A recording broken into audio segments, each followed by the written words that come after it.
మాజీ MLA Gudur Telugu Desam party incharge పాసం సునీల్ కుమార్ గూడూరులో వచ్చే సార్వత్రిక ఎన్నికల్లో ఎలా ముందుకెళ్ళిపోతున్నారు, ఇక మరిన్ని అంశాలపైన మనతో మాట్లాడడానికి మనతో పాటు ఉన్నారు. ఒకసారి ఆయన అడిగి మరిన్ని విషయాలు తెలుసుకుందాం. సార్ చెప్పండి, గూడూరులో తెలుగుదేశం పార్టీ ఏ విధంగా ఉంది? ఎన్నికలు కూడా దగ్గరకు వస్తూ ఉన్నాయి. ముందుగా బిగ్ టీవీ యజమాన్యానికి, సాంకేతిక నిపుణులందరూ కూడా నమస్కారం తెలియజేస్తున్నాను. ముఖ్యంగా రాబోయే 3 నెలల్లో ఎన్నికలు రాబోతున్నాయి. ఈ ఎన్నికల్లో తెలుగుదేశం పార్టీ ఖచ్చితంగా ఘన విజయం సాధిస్తుంది. అలాగే ఉమ్మడి నెల్లూరు జిల్లాలో ఉన్నటువంటి సీట్లన్నీ కూడా తెలుగుదేశం పార్టీ మంచి మెజార్టీతో గెలుపొందేటువంటి అవకాశం స్పష్టంగా కనిపిస్తుంది. దానికి కారణం గతంలో చంద్రబాబు నాయుడు గారు ఉన్నప్పుడు ప్రతి ఊర్లో చేసినటువంటి అభివృద్ధి కార్యక్రమాలు, అలాగే ఇప్పుడు సూపర్ సిక్స్ ద్వారా 6 ప్రధానమైనటువంటి అంశాలతో ప్రజల ముందుకి వెళుతూ ఉన్నాం. ఖచ్చితంగా ప్రజలు చంద్రబాబు గారిని నమ్ముతున్నారు. ఒక్కసారి అవకాశం అని చెప్పి మేమందరం కూడా మోసపోయాం. ఇక మోసపోయేటువంటి ప్రసక్తే లేదు. ఖచ్చితంగా ఈ రాష్ట్రం బాగుపడాలన్నా, పేదల జీవితాల్లో వెలుగు నింపాలన్నా చంద్రబాబు నాయుడు గారి రాష్ట్రానికి ముఖ్యమంత్రి కావాలని చెప్పి ప్రజలు కోరుతున్నారు. ఈ గూడూరు నియోజకవర్గంలో వచ్చే సార్వత్రిక ఎన్నికల్లో ప్రజా తీర్పు ఏ విధంగా ఉందని మీరు భావిస్తున్నారు? ప్రజా తీర్పు స్పష్టంగా కనిపిస్తుందండి. కాబట్టి మీరు ఎంక్వైరీ చేయండి. తెలుగుదేశం పార్టీ అనేది గెలవడం ఖాయం. అది అటువంటి గెలుపు కాదు. ఖచ్చితంగా మంచి భారీ మెజార్టీతో ఈ రాష్ట్రంలో తెలుగుదేశం పార్టీ, జనసేన అభ్యర్థులు ఇద్దరు కలిసి ఖచ్చితంగా గవర్నమెంట్ ఫామ్ చేయడం ఖాయం అని చెప్పి తెలియజేస్తున్నా. అయితే ప్రతిపక్షంలో దాదాపుగా 4.5 సంవత్సరం గడిచిపోయింది, ఎన్నికలు కూడా దగ్గర కాబడుతున్నాయి. గూడూరు నియోజకవర్గంలో అభివృద్ధి ఏ విధంగా ఉందనుకోవచ్చు? ఈ 4 సంవత్సరంలో ఒక్క పైసా అభివృద్ధి కూడా ఈ నియోజకవర్గంలో జరిగినటువంటి పరిస్థితి లేదు. నాకు తెలిసి నియోజకవర్గం కాదు, రాష్ట్రంలో కూడా ఎక్కడ కూడా తట్టడి మట్టేయకుండా సచివాలయం అని చెప్పి ఆ సచివాలయాలు కట్టుకున్నారు తప్ప ఎక్కడ కూడా ఒక్క రోడ్డు రిపేర్ చేసినటువంటి పరిస్థితులు లేవు. ఎక్కడ కూడా ఒక బోర్ వేసే పరిస్థితులు లేవు. చివరికి మేము వేసిన లైట్లు, మా లోకేష్ బాబు గారు వేసిన లైట్లు ఆరిపోతే ఎరిగిచ్చే దిక్కు లేదు. సర్పంచుల యొక్క అధికారులన్నీ కూడా వాళ్ళు చేతబుట్టుకొని ఈరోజు కేంద్ర ఇచ్చినటువంటి గవర్నమెంట్ ఇచ్చినటువంటి డబ్బులు ఏదైనా సర్పంచుల ఖాతాలో పడితే మరుసటి రోజు అవన్నీ విత్డ్రా చేసుకొని రాష్ట్ర ప్రభుత్వ ఖజానాలోకి నింపేటువంటి కార్యక్రమం ప్రజాప్రతినిధులకి విలువ లేకుండా చేసింది ఈ వైఎస్ఆర్సీపీ గవర్నమెంట్. కాబట్టి ఈ గవర్నమెంట్లో తట్టడి మట్టి కూడా ఎక్కడా వేయలేదు. కావాలంటే మీరే ప్రతి దగ్గర చూడండి, రోడ్లు ఏ విధంగా ఉన్నాయి మీకే అర్థమవుతుంది. బిగ్ టీవీ వారికి ఈ అభివృద్ధి జరగలేదంటున్నారు. మీరు ఈ అభివృద్ధి జరిగిన దాని విషయం పైన ఈ 4.5 ఏదన్నా పోరాటాలు కానీ, ఏదన్నా అభివృద్ధి కార్యక్రమాలు ప్రశ్నించడం కానీ, ఎలాంటి కార్యక్రమాలు ఏమన్నా చేపట్టినవి ఏమన్నా ఉన్నాయా? నేను ఓడిపోయినటువంటి నెలకల్లా ప్రజల్లో తిరుగుతున్నాను. అప్పటి నుంచి కూడా ఈ రాష్ట్ర ప్రభుత్వం అనుసరించిన విధానాలపైన పోరాటాలు చేస్తున్నాం. మున్సిపల్ ఆఫీసుల దగ్గర ధర్నాలు చేశాం, ఆర్ఎండ్బి ఆఫీసుల దగ్గర ధర్నాలు చేశాం. రోడ్లు దారుణంగా తయారైతే మేము జనసేన నాయకులు కలిసి ఆ గుంటల రోడ్డు మీద ధర్నాలు చేశాం.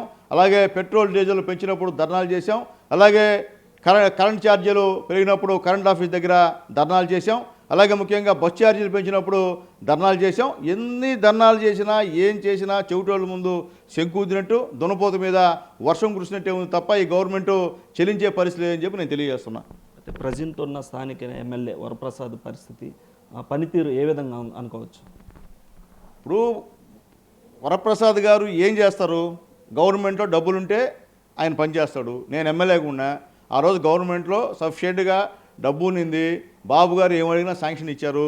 ఈరోజు జగన్మోహన్ రెడ్డి కావాలంటే దిక్కు విషయానులే ఇటువంటి ఎమ్మెల్యేలకి 5 సంవత్సరాలు 4.5 సంవత్సరం ఉండి ఒకసారి 2 సార్లు కలిసి ఉంటారు జగన్మోహన్ రెడ్డి గారిని. కాబట్టి అక్కడ డబ్బులు లేకపోతే ఎమ్మెల్యేలు ఏం చేస్తారు? ఏం చేయలేరు పాపం. అంటే ఇప్పటికే గూడూరు ఎమ్మెల్యే అభ్యర్థిగా మీ పేరును కూడా ప్రకటించినట్లు అధిష్టానం తెలుస్తుంది. ఇది ఎంతవరకు కరెక్ట్? అది అధిష్టాన వర్గ నిర్ణయం మేరకే ఉంటుంది. పండగ తర్వాత అధిష్టానం ప్రకటిస్తుంది. అప్పుడు దాకా కూడా నేను ఇన్ఛార్జిని మాత్రమే, అభ్యర్థిని అయితే కాదు. అది అయితే ఇప్పటికే గూడూరు నుంచి వైసీపీ నుంచి మేరుగ మురళీధర్ని ఇక్కడ ఇన్ఛార్జిగా నియమించడం జరిగింది. వారిని ఎలా ఎదుర్కొంటారు, ఎలా ముందుకెళ్తారు ఈ యొక్క వచ్చే ఎన్నికల్లో? ఇప్పుడు మేరీ మురళికి, సునీల్ కుమార్కి ఏమి శత్రుత్వం లేదు. ఆయన ఎదుర్కొనేది కాదు, మేము వైఎస్ఆర్సీపీని ఎదుర్కొంటాం. వ్యక్తిగతంగా ఆయన ఎదుర్కొనే పరిస్థితి కాదు మనకి, అంత అవసరం కూడా మాకు లేదు. వ్యక్తిగతంగా మా ఇద్దరు తగాదాలు లేవు, ఏమి లేవు. మేము వైఎస్ఆర్సీపీ చేసే అరాచకాలు, మోసాలు, ప్రజల్ని దగా చేసినటువంటి అన్నీ కూడా బయటపెట్టి ప్రజల్లో ప్రశ్నించి మేము ఓట్లేదని సిద్ధంగా ఉన్నాం. అనేక సంక్షేమ పథకాలతో అభివృద్ధితో ముందుకెళ్తున్నామని చెప్పి జగన్మోహన్ రెడ్డి చెప్తున్నారు. అదేవిధంగా గూడూరులో కూడా అనేక అభివృద్ధి కార్యక్రమాలు చేసినట్టుగా కూడా చెప్తున్నారు. నిజంగా అభివృద్ధి కార్యక్రమాలు జరిగాయా లేదా? ఇప్పుడు దాదాపు 27 దళితులకు ఇచ్చిన పథకాన్ని రద్దు చేసిన ముఖ్యమంత్రి ఎవరంటే జగన్మోహన్ రెడ్డి. అట్లాగే క్రిస్మస్ కానుక రద్దు చేసిన పెద్ద మనిషి ఎవరంటే జగన్మోహన్ రెడ్డి. సంక్రాంతి కానుక రద్దు చేసిన పెద్ద మనిషి ఎవరంటే జగన్మోహన్ రెడ్డి. అలాగే చంద్రన్న బీమా రద్దు చేసినటువంటి పెద్ద మనిషి ఎవరంటే జగన్మోహన్ రెడ్డి. అలాగే అన్నా క్యాంటీన్ని రద్దు చేసినటువంటి పెద్ద మనిషి ఎవరంటే జగన్మోహన్ రెడ్డి. అలాగే ఇతర దేశాలకి పిల్లలు పోయి చదువుకునే దానికి ఆ రోజు బాబు గారు గవర్నమెంట్లో డబ్బులు ఇచ్చారు. విదేశీ విద్యకు సంబంధించినటువంటి దాన్ని రద్దు చేసింది ఎవరంటే ఈ పెద్ద మనిషి జగన్మోహన్ రెడ్డి. అభివృద్ధి కార్యక్రమం రద్దు చేసినటువంటి పెద్ద మనిషి ఎవరంటే ఈ జగన్మోహన్ రెడ్డి. బీసీ కార్పొరేషన్లు ఒక్క పైసా లేకుండా అందరికి పదవులు ఇచ్చి దాంట్లో నిధులు లేకుండా బీసీ కార్పొరేషన్ని నిర్వీర్యం చేసింది ఎవరంటే జగన్మోహన్ రెడ్డి. ఎస్సీ కార్పొరేషన్ని నిర్వీర్యం చేసింది ఎవరంటే జగన్మోహన్ రెడ్డి. ఒక్క లోన్ లేకుండా. ఇంకా ఆయన చేసిన అభివృద్ధి అనేది నాకు అర్థం కావట్లా. అది ఎక్కడ కనిపిస్తుందో నాకు అర్థం కావట్లా. ఆయన అంతా విధ్వంసం తప్ప ఎక్కడ అభివృద్ధి చేసే పరిస్థితి ఆయన లేదు, చేయడు కూడా. ఈసారి తెలుగుదేశం పార్టీ అధికారంలోకి వస్తుందని మీరు భావిస్తున్నారా? ఖచ్చితంగా 100%, 100% చంద్రబాబు నాయుడు గారు ముఖ్యమంత్రి అవ్వడం ఈ రాష్ట్రానికి ఖచ్చితంగా జరుగుతుంది, జరిగి తీరుతుంది. గూడూరులో మీరు గెలవడానికి ఎలాంటి అంశాలు దోహదపడతాయని మీరు అనుకుంటున్నారు? అంటే గూడూరులో తెలుగుదేశం పార్టీ అభ్యర్థి గెలవడానికి అనేక అంశాలు ఉన్నాయి. గతంలో చంద్రబాబు నాయుడు గారు ముఖ్యమంత్రిగా ఉన్నప్పుడు ఈ కాన్స్టిట్యున్సీలో దాదాపు 2000 కోట్లతో అభివృద్ధి సంక్షేమ కార్యక్రమాలు మేము చేశాం. అవన్నీ కూడా ఈరోజు మాకు కలిసి వస్తాయి. అలాగే ఈ కాన్స్టిట్యున్సీలో దాదాపు 9 కోట్ల రూపాయలు సీఎం రిలీఫ్ ఫండ్ తెచ్చి పేదవాళ్ళకి ఇచ్చిన పరిస్థితి కూడా ఒకసారి గుర్తు చేస్తున్నాం. అలాగే గతంలో 100 రూపాయల పెన్షన్ని 2000 చేసింది నారా చంద్రబాబు నాయుడు గారు అని చెప్పి నేను తెలియజేస్తున్నా. ఈ 2000 పెన్షన్ 1000 పెంచేదానికి 4.5 సంవత్సరం పట్టింది ఆయనకి. మాకు అట్లా డైరెక్ట్ 200 నుంచి డైరెక్ట్ 2000 చేసినటువంటి మహానుభావుడు మన చంద్రబాబు నాయుడు తెలియజేస్తున్నా. అలాగే పొదుపు మహిళలకి డాక్రా రుణాలు ఇచ్చినటువంటి పెద్ద మనిషి చంద్రబాబు నాయుడు గారు. అలాగే గ్యాస్ సిలిండర్ ఇచ్చినటువంటి మహానుభావుడు చంద్రబాబు నాయుడు గారు. అలాగే ఇప్పుడు రేపు తెలుగుదేశం పార్టీ అధికారంలో వస్తే మన ఇంట్లో ఎంతమంది చదువుతుంటే అన్ని 15,000 అమ్మఒడి. గతంలో జగన్మోహన్ రెడ్డి గారు చెప్పినట్టు అందరికి ఇస్తా అన్నాడు. ఆయన అధికారం వచ్చిన తర్వాత తూచి నేను అట్లా అనలేదు, నేను ఇంటికి ఒకరికే ఇస్తా అన్నాడు. ఆ ఒకరి కూడా ఇస్తే నిబంధనలు పెట్టాడు. మేము చెప్తున్నాం, ఈరోజు చంద్రబాబు నాయుడు గారు చెప్తున్నారు, ఇంట్లో ఒకరు చదువుతుంటే 15,000, ఇద్దరు చదువుతుంటే 30,000, ముగ్గురు చదువుతుంటే 40,000, ఎంతమంది చదువుతున్నా అన్నీ 15,000 రూపాయలు ఇచ్చేటువంటి పెద్ద మనిషి మా చంద్రబాబు నాయుడు గారు. అట్లాగే సంవత్సరానికి 3 గ్యాస్ సిలిండర్లు ఉచితంగా ఇచ్చేటువంటి మహానుభావుడు నారా చంద్రబాబు నాయుడు గారు. అలాగే మహిళలకి టోటల్ ఈ యొక్క జిల్లాలో ఫ్రీ బస్సు టికెట్ లేకుండా ప్రయాణించేటువంటి సౌకర్యం కల్పిస్తాడని చెప్పి హామీ ఇచ్చింది మా చంద్రబాబు నాయుడు గారు. అలాగే 18 సంవత్సరాల నుంచి 59 సంవత్సరాల వరకు ఉన్నటువంటి మహిళలకు నెలకి 1,500 రూపాయలు ఇస్తానటువంటి చెప్పిన పెద్ద మనిషి మా చంద్రబాబు నాయుడు గారు.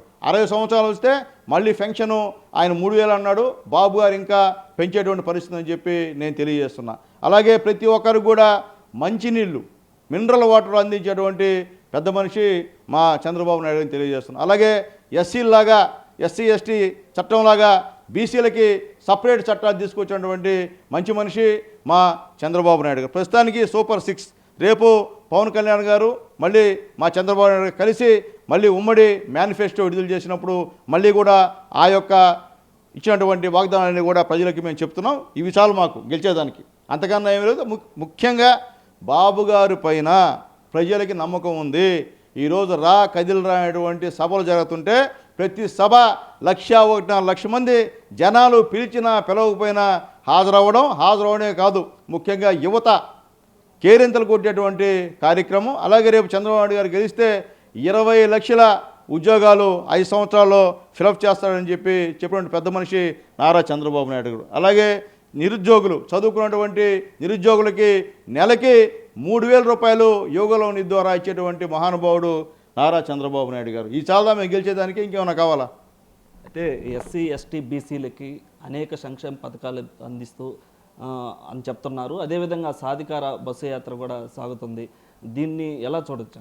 ఇప్పుడు ఎస్సీ ఎస్టీ సంక్షేమ పథకం అటు పక్కన ఉంచితే ఎస్సీ ఎస్టీలు ఈ గవర్నమెంట్లో ఎంతమంది చంపేశారు? డాక్టర్ సుధాకర్ మాస్క్ ఎగినందుకు ఈదులో పిచ్చోళ్ళు అని చెప్పి ముదిరేసి చంపేశాడు. అలాగే ఒక అతను తాగేసి ఆయన ఇచ్చిన ముందే తాగి ఏదో మాట్లాడని చెప్పి ఉదాహరణకి ఆయన సేవం చేసినటువంటి పెద్ద మనిషి ఈ జగన్మోహన్ రెడ్డి గారి ప్రభుత్వం అని చెప్పి నేను తెలియజేస్తున్నా. అట్లాగే తిరుపతిలో ఒక డాక్టర్ అమ్మ, ఎస్సీ డాక్టర్ అమ్మ లిఫ్ట్కి వేసుకోకూడదు ఆడవాళ్ళు, వేసుకుంటే ఆమె నీచంగా అవమానించి ఆత్మహత్య చేసుకున్న దానికి ప్రోత్సహించినటువంటి నాయకులు ఈ వైఎస్ఆర్సీపీ నాయకులు అని చెప్పి నేను తెలియజేస్తున్నా. అలాగే తిబుల్స్ పోతుంటే ఒక అబ్బాయిని పట్టుకొని మొత్తం గుండు గోయించి తిరిగినటువంటి పెద్ద మనుషులు వీళ్ళు. అట్లాగే ఒక ఎస్సీ అమ్మాయి వేరే ఓసీని ప్రేమించిందని చెప్పి తెలిసిన తర్వాత వాళ్ళు రాత్రిపూట నిద్రిస్తుంటే ఆ ఇంటికి ఆ గుడిసెకి నిప్పు పెట్టినటువంటి పెద్ద మనుషులు ఈ వైఎస్ఆర్సీపీ నాయకులు. నేను ఎస్సీ ఎస్టీ గురించి చెప్తాను నేను.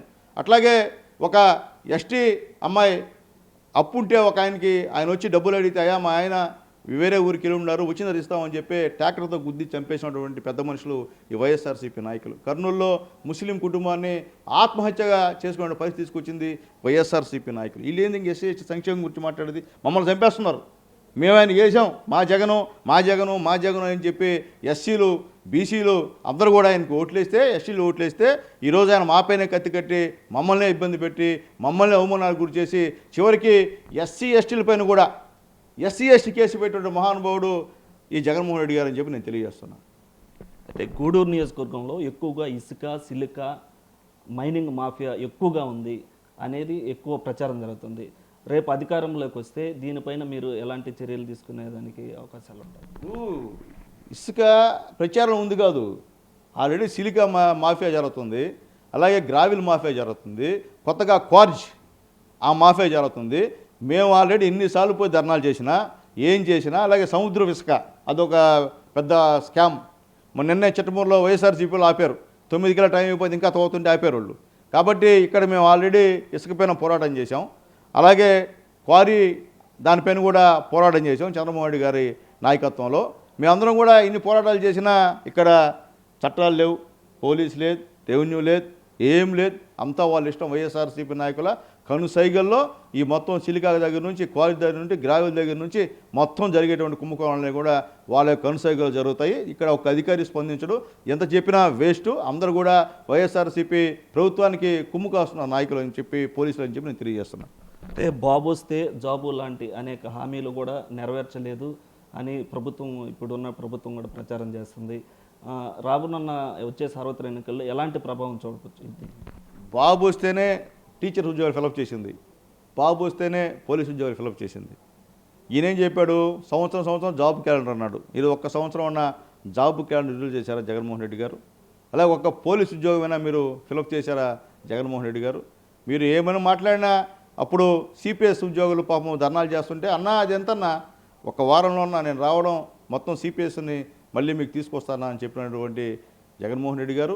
అలాగే ఈరోజు అంగన్వాడీ కార్యకర్తలు తెలంగాణతో పాటు మీకు కూడా అంతకన్నా ఎక్కువ జీతం పెంచుతానని చెప్పినటువంటి మహానుభావుడు, అలాగే మున్సిపల్ కార్మికులకి నేనున్నానని చెప్పినటువంటి మహానుభావుడు ఈరోజు ఈదులెంబడిపడి అంగన్వాడీ కార్యకర్తలు కానీ, హెల్పర్స్ కానీ, మున్సిపల్ ఉద్యోగులు కానీ, టీచర్స్ కానీ ఈరోజు వీధులు పడేసినటువంటి పెద్ద మనిషి ఎవరు ఉన్నారంటే జగన్మోహన్ రెడ్డి గారు అని చెప్పి తెలియజేస్తున్నాం.